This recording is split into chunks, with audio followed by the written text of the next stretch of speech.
अस्सलामुअलैकुम। हाँ जी मिठियों, की हाल ने ठीक हो। अज मैं बनी के रोड ते मल्ला हकीम वाले दे कोल मौजूद हाँ, जिहड़ा जलालपुर भट्टियां तो थाना रोड बनी के टच करता है, उत्थे अज मौजूद हाँ। मेरे मगर साइन बोर्ड एक लगा है, मैं हाईवे वाले लाया है। उन्हें इसकी जी ऊंचाई है वो 11 फुट उन्हें रखी है, 3.3 मीटर है। 11 फुट के विच ना ही कंपाइन गुजर सकती है, ना ही कोई डंपर गुजर सकता है, ना ही तो तूड़ी वाले ट्राले, ना ही कोई बड़ी चीज़ गुजर सकती है।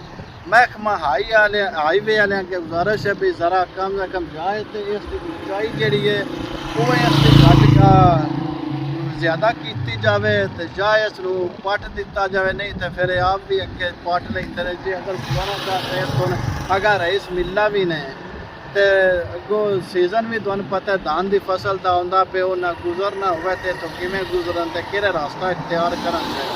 तो साडी ते अल्लाह काम अगे या DC हाफसाबाद अगे गुजारिश कर सकते हैं, या MPA मियाँ शहजबंद भट्टी ते मोहतरमा सरफजल तारड़ अगे भी आ जिहड़ा साइन बोर्ड लगा है इनका होने सवाम नूं मुड़ असीयत विच पाऊगा भी ना तो ट्राली कोई गुजरती ना कोई चीज़ गुजरती है।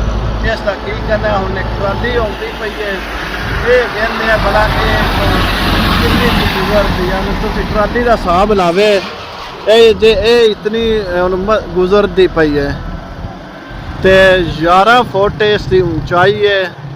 तो हुण तुसीं आप वेख लो, इत्थों जिहड़ा डंपर है ना वो नहीं गुजर सकता, उन्हां होर रास्ता इख्तियार किया है, वो इत्थों गुजरते पे ने। ते आवाम का मुतालबा है भाई इसनू इत्थे नस्फ ना किया जाए। उत्ते लिखिया भी ओवरलोडिंग गाड़ियां का दाखिला ममनू है।